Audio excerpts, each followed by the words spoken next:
Pernah tidak kamu merasa bahwa orang yang sering sendiri justru terlihat lebih tenang, lebih kuat, dan seperti tidak pernah benar-benar sendirian?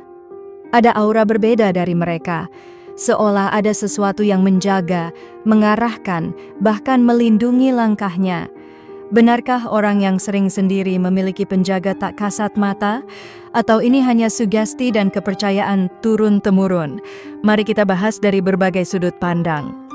Kesendirian bukan sekadar kondisi fisik ketika tidak ada orang lain di sekitar, tetapi sebuah ruang batin yang sunyi dari kebisingan luar.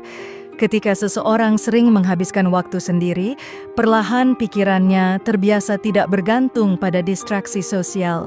Tidak ada suara yang saling tumpang tindih, tidak ada tuntutan untuk terus merespons, tidak ada tekanan untuk menyesuaikan diri. Dalam keadaan seperti ini, otak bekerja dengan cara yang berbeda. Ia menjadi lebih peka, lebih waspada, dan lebih dalam memproses pengalaman. Secara psikologis, saat seseorang berada dalam kondisi tenang dan tidak terdistraksi, sistem sarafnya cenderung lebih stabil. Gelombang otak melambat, fokus meningkat, dan kesadaran terhadap detail kecil menjadi lebih tajam. Hal-hal yang biasanya terlewat oleh orang yang sibuk bersosialisasi justru mudah ditangkap oleh mereka yang terbiasa sendiri. Perubahan suasana, ekspresi halus seseorang, bahkan firasat terhadap situasi tertentu terasa lebih jelas. Inilah yang sering disebut sebagai intuisi yang kuat. Dari sudut pandang spiritual, kondisi ini sering diartikan sebagai terbukanya kepekaan batin. Banyak tradisi percaya bahwa kesunyian adalah gerbang menuju kesadaran yang lebih tinggi. Saat pikiran tidak dipenuhi suara luar, seseorang lebih mudah mendengar suara dalam dirinya. Ada yang menyebutnya bisikan hati, ada yang menyebutnya petunjuk ilahi, dan ada pula yang mengaitkannya dengan penjaga tak kasat mata yang memberi sinyal halus melalui perasaan. Orang yang sering sendiri biasanya lebih cepat merasakan ketika ada sesuatu yang tidak beres.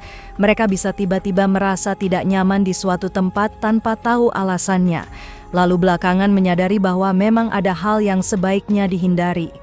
Mereka bisa membatalkan rencana karena firasat tertentu, dan ternyata keputusan itu menyelamatkan mereka dari masalah. Bagi sebagian orang, pengalaman seperti ini terasa seperti bentuk perlindungan yang tidak terlihat. Namun sebenarnya, kesendirian melatih seseorang untuk lebih akrab dengan dirinya sendiri. Ia belajar membaca emosi, memahami ketakutan, dan mengenali sinyal tubuhnya.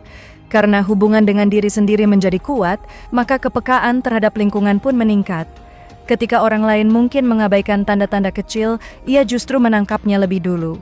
Dalam pandangan spiritual, inilah momen ketika seseorang dianggap lebih mudah dijaga, karena batinnya bersih dari kebisingan.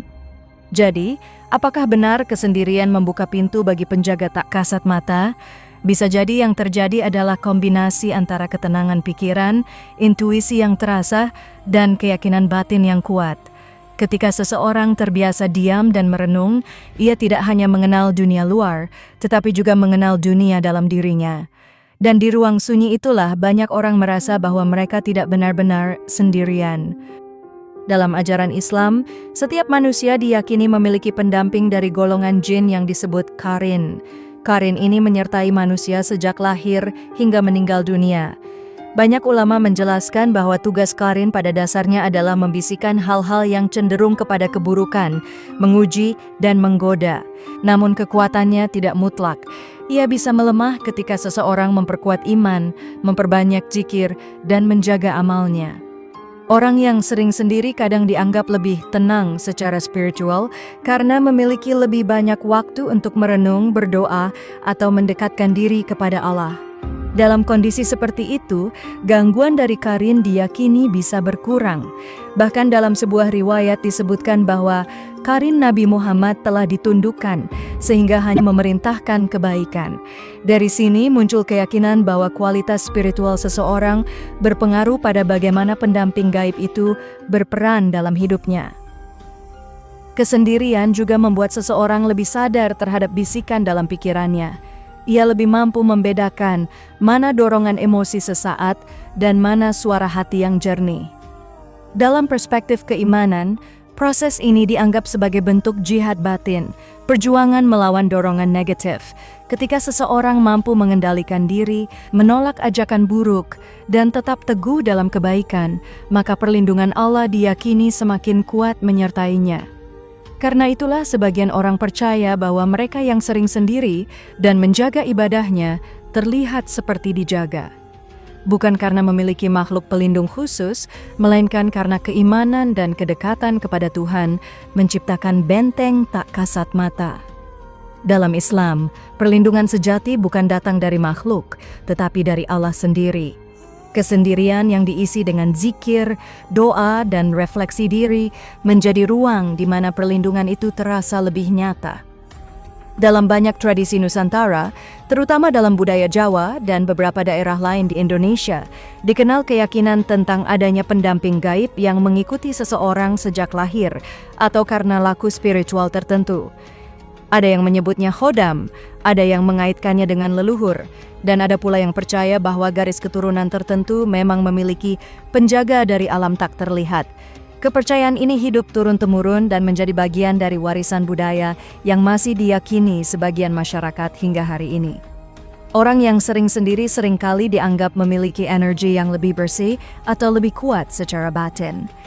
Dalam kepercayaan tradisional, kesunyian bukanlah sesuatu yang kosong, melainkan ruang yang penuh makna. Seseorang yang terbiasa menyendiri diyakini lebih mudah menyatu dengan alam, lebih tenang pikirannya, dan lebih stabil emosinya. Kondisi ini dipercaya membuatnya lebih selaras dengan dunia tak kasat mata. Sebagian cerita rakyat menyebut bahwa tidak semua orang bisa disertai penjaga gaib. Biasanya ada syarat tertentu, seperti keturunan, perilaku yang terjaga, atau kebiasaan batin yang kuat seperti puasa, tirakat, atau meditasi. Orang yang sering sendiri sering diasosiasikan dengan pribadi yang suka merenung dan menjaga diri dari hal-hal negatif. Karena itu, masyarakat kadang memandang mereka sebagai sosok yang ada yang menjaga. Terlihat dari aura yang berbeda, ketenangan yang tidak biasa, atau sering terhindar dari bahaya secara tak terduga. Namun dalam sudut pandang yang lebih rasional, keyakinan ini juga bisa dipahami sebagai simbol. Penjaga gaib bisa dimaknai sebagai kekuatan batin yang diwariskan dari nilai-nilai leluhur, keteguhan, kesabaran, dan keberanian. Ketika seseorang hidup dengan prinsip yang kuat dan hati yang bersih, ia tampak seperti memiliki perlindungan ekstra. Maka, apakah benar ada makhluk tak terlihat yang mendampingi, ataukah itu bentuk penghormatan budaya terhadap kekuatan batin seseorang? Semua kembali pada keyakinan masing-masing. Orang yang sering sendiri biasanya memiliki batasan diri yang kuat.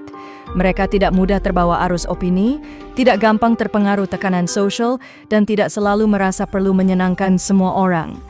Kebiasaan menghabiskan waktu sendiri membuat mereka terbiasa berdialog dengan diri sendiri, mengenali emosi, serta memahami apa yang layak diterima dan apa yang harus ditolak. Dari sinilah muncul kesan bahwa mereka memiliki aura yang berbeda. Dalam psikologi, orang yang memiliki regulasi emosi yang baik cenderung lebih stabil secara mental. Mereka tidak mudah panik, tidak gampang tersulut emosi, dan tidak cepat merasa terancam oleh keadaan. Ketika seseorang stabil secara batin, ia memancarkan sikap tenang yang secara alami menciptakan batas psikologis dengan lingkungan sekitarnya. Energi negatif seperti provokasi, manipulasi, atau tekanan emosional seringkali gagal menembus ketenangan ini. Dalam sudut pandang spiritual, kondisi ini sering disebut sebagai memiliki aura yang tebal atau energi yang kuat. Aura bukan hanya soal mistis, tetapi bisa dimaknai sebagai kualitas batin yang terpancar melalui sikap, bahasa tubuh, dan keteguhan prinsip. Orang yang batinnya bersih dan pikirannya tidak dipenuhi kebencian atau iri hati, diyakini lebih sulit disentuh oleh pengaruh buruk. Mereka seperti memiliki lapisan pelindung yang membuat energi negatif terpental sebelum sempat memengaruhi hati dan pikirannya. Karena itulah muncul anggapan bahwa orang yang sering sendiri terlihat dijaga. Mereka jarang terseret drama, tidak mudah dijatuhkan oleh komentar orang, dan tetap tegak meski berada di lingkungan yang penuh tekanan. Bisa jadi bukan karena ada makhluk tak kasat mata yang berdiri di belakangnya, tetapi karena kekuatan batin yang terbangun dari kebiasaan menyendiri telah membentuk pertahanan yang kokoh. Ketika seseorang kuat dari dalam, dunia luar tidak lagi mudah menggoyahkannya. Salah satu hal yang sering dikaitkan dengan orang yang terbiasa sendiri adalah intuisi yang tajam. Mereka kerap mengatakan, "Aku merasa tidak enak," atau "Sepertinya ada yang tidak beres," bahkan sebelum sesuatu benar-benar terjadi. Menariknya, firasat itu sering terbukti benar. Inilah yang kemudian membuat orang lain melihatnya seperti memiliki perlindungan tak kasat mata. Secara psikologis, intuisi sebenarnya adalah hasil kerja otak yang sangat cepat dalam membaca pola. Tanpa disadari, otak menyimpan ribuan pengalaman, ekspresi wajah, nada suara, situasi, dan detail kecil lainnya. Ketika seseorang berada dalam kondisi tenang dan tidak dipenuhi distraksi sosial, otaknya lebih peka menangkap perubahan kecil di lingkungan.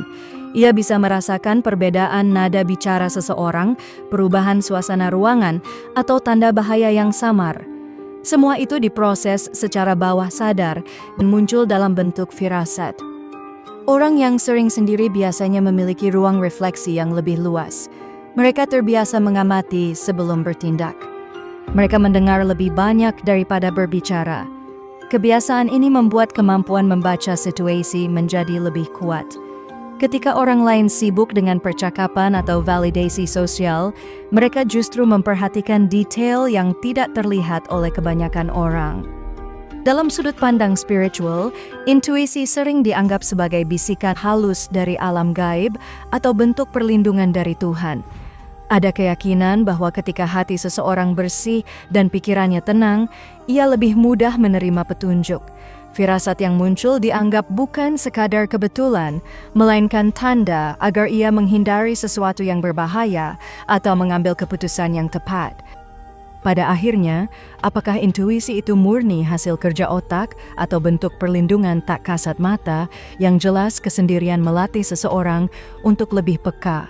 Dan kepekaan itulah yang sering menjadi penyelamat. Ketika seseorang mampu mendengarkan suara hatinya dengan jernih, ia seperti memiliki kompas batin yang selalu mengarahkannya menjauh dari bahaya dan mendekatkan pada keselamatan. Orang yang sering sendiri biasanya tidak merasa takut dengan kesunyian. Mereka justru menemukan ketenangan saat duduk sendiri di bawah langit sore, berjalan tanpa tujuan di alam terbuka, atau sekadar menikmati malam tanpa suara. Dalam banyak ajaran spiritual, alam dianggap sebagai sumber energi yang murni. Ketika seseorang terbiasa menyatu dengan alam dalam kesendirian, ia dipercaya lebih selaras dengan getaran semesta. Secara psikologis, berada di alam terbukti menurunkan stres, menenangkan sistem saraf, dan meningkatkan kejernihan berpikir. Saat stres menurun, intuisi meningkat, pikiran menjadi lebih fokus dan hati lebih stabil. Kondisi inilah yang membuat seseorang tampak lebih terlindungi karena ia jarang mengambil keputusan dalam keadaan emosi kacau. Ia bergerak dengan kesadaran penuh. Dalam sudut pandang spiritual, keselarasan dengan alam ini sering dianggap sebagai bentuk perlindungan, seolah ada energi besar yang menaungi dan menenangkan langkahnya. Bukan karena ada makhluk tertentu yang berdiri di sampingnya, tetapi karena ia berada dalam frekuensi yang damai dan stabil. Dan frekuensi yang damai sulit ditembus oleh kekacauan. Banyak cerita rakyat di Indonesia menyebut bahwa orang dengan hati bersih dan pikiran tenang sulit diganggu makhluk halus. Kesendirian yang dijalani dengan niat baik sering dianggap memperkuat batin. Orang yang nyaman sendiri biasanya tidak dipenuhi iri, dendam, atau kebencian berlebihan. Hatinya lebih ringan. Secara psikologis, orang yang stabil emosinya juga tidak mudah diprovokasi. Mereka tidak cepat tersinggung dan tidak mudah terbawa suasana negatif. Ketika ada orang yang mencoba menjatuhkan atau memancing emosi, mereka tetap tenang. Sikap seperti ini menciptakan semacam perisai sosial yang membuat gangguan mental maupun emosional sulit menembus. Dalam perspektif spiritual, kondisi ini sering diterjemahkan sebagai perlindungan tak kasat mata. Padahal bisa jadi yang terjadi adalah kekuatan batin yang sudah terlatih. Ketika seseorang tidak memberi ruang bagi energi negatif untuk masuk, gangguan, baik yang terlihat maupun tidak, menjadi lemah dengan sendirinya. Ada satu bentuk penjagaan yang sering tidak disadari, yaitu doa orang tua. Dalam banyak keyakinan agama, doa orang tua diyakini sangat kuat dan mampu menjadi pelindung sepanjang hidup anaknya. Seseorang yang sering sendiri, tetapi tumbuh dengan doa dan restu yang tulus, bisa saja membawa perlindungan itu kemanapun ia pergi. Secara emosional, dukungan batin dari keluarga membentuk rasa aman yang dalam. Orang yang merasa dicintai dan didoakan biasanya memiliki kepercayaan diri dan ketenangan yang berbeda. Ia tidak merasa rapuh, tidak mudah merasa terancam, dan tidak cepat putus asa. Ketenangan ini sering terlihat seperti ada yang menjaga. Dalam sudut pandang spiritual, doa adalah energi yang terus mengalir. Ia tidak terlihat, tetapi dampaknya terasa. Mungkin bukan sosok penjaga dalam bentuk makhluk, tetapi perlindungan yang lahir dari cinta dan doa tulus. Dan bagi sebagian orang, itulah penjaga tak kasat mata yang sesungguhnya. Kesendirian yang dijalani dalam waktu lama bukan hanya membentuk kebiasaan, tetapi membentuk struktur mental yang kuat. Orang yang sering sendiri terbiasa menghadapi masalah tanpa bergantung pada banyak orang. Mereka belajar mencari solusi sendiri, menenangkan diri sendiri saat kecewa, dan bangkit tanpa harus selalu disemangati. Proses ini perlahan menempa mental seperti baja, kuat, lentur, dan tidak mudah patah. Secara psikologis, kemampuan ini disebut sebagai resiliensi, yaitu daya tahan terhadap tekanan dan kesulitan hidup. Resiliensi tidak muncul secara instan. Ia tumbuh dari pengalaman menghadapi kesepian, kegagalan, dan ketidakpastian tanpa pelarian. Orang yang sering sendiri biasanya lebih akrab dengan rasa sunyi, sehingga tidak panik ketika hidup terasa sepi atau sulit. Mereka sudah terbiasa berada dalam ruang hening tanpa merasa hancur. Ketika masalah besar datang, orang dengan mental seperti ini cenderung tetap tenang. Mereka tidak mudah meledak atau membuat keputusan gegabah. Ketenangan ini sering membuat orang lain heran, seolah-olah ada perlindungan tak terlihat yang membuat mereka selalu selamat dari situasi sulit. Padahal yang bekerja adalah ketahanan batin yang sudah lama dilatih oleh kesendirian. Dalam sudut pandang spiritual, kekuatan mental seperti ini sering dipandang sebagai bentuk penjagaan dari dalam. Seseorang yang kuat batinnya tidak mudah ditembus rasa takut, tidak mudah dikuasai kecemasan, dan tidak gampang goyah oleh ancaman luar. Maka ketika ia lolos dari berbagai ujian hidup, orang melihatnya seperti ada yang menjaga. Namun bisa jadi, penjaga itu adalah mental baja yang terbentuk dari kebiasaan berdiri sendiri menghadapi dunia. Orang yang sering sendiri biasanya tidak menjadikan pujian, pengakuan, atau perhatian orang lain sebagai sumber utama kebahagiaannya.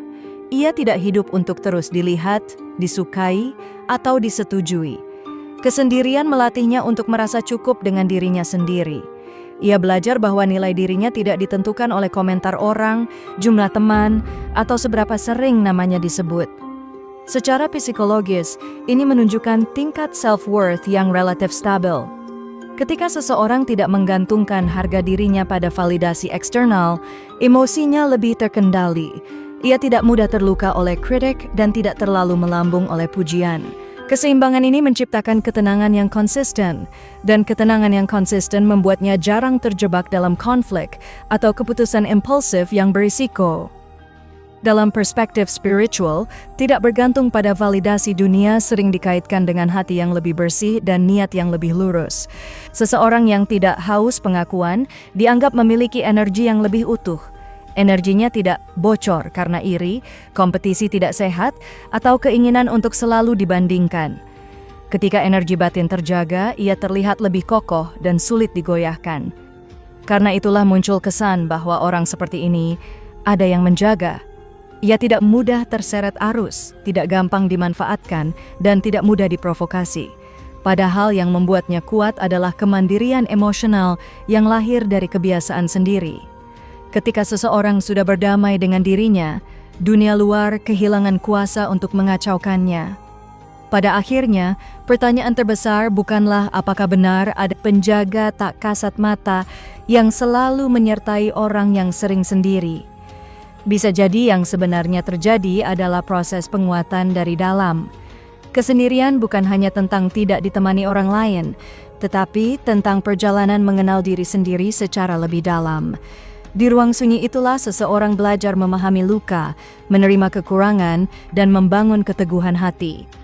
Ketika seseorang terbiasa sendiri, ia tidak lagi takut pada keheningan. Ia tidak panik saat tidak ada yang menghibur. Ia tidak runtuh saat tidak ada yang menguatkan. Dari situlah lahir kekuatan yang tidak terlihat, tetapi sangat nyata dampaknya. Orang lain mungkin melihatnya seperti ada yang menjaga, padahal ia telah belajar menjaga dirinya sendiri dengan kesadaran dan ketenangan. Dalam perspektif spiritual, kedekatan dengan Tuhan sering tumbuh dalam kesunyian. Doa yang dipanjatkan diam-diam, tangis yang tidak diketahui siapapun, dan percakapan batin yang jujur menjadi sumber kekuatan yang luar biasa. Perlindungan yang dirasakan bisa jadi bukan karena makhluk tertentu, melainkan karena hubungan yang lebih dalam dengan Sang Pencipta.